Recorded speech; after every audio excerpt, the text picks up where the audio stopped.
This gravy boat was born in the very heart of the Kuznetsov Empire at the famous Dulevo factory.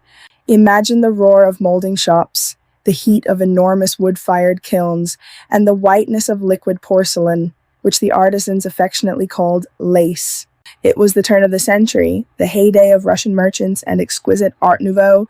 The Neo-Rococo gravy boat's double-spouted shape was the height of culinary and serving fashion at the time. It was hand-cast, carefully glazed, and fired. Then skilled female painters applied liquid gold along the wavy edge with fine brushes. This piece was no ordinary piece of tableware. The enormous size of the tray suggests it was created for a rich, formal dinner service, destined to adorn tables during sumptuous family feasts. And then came 1917.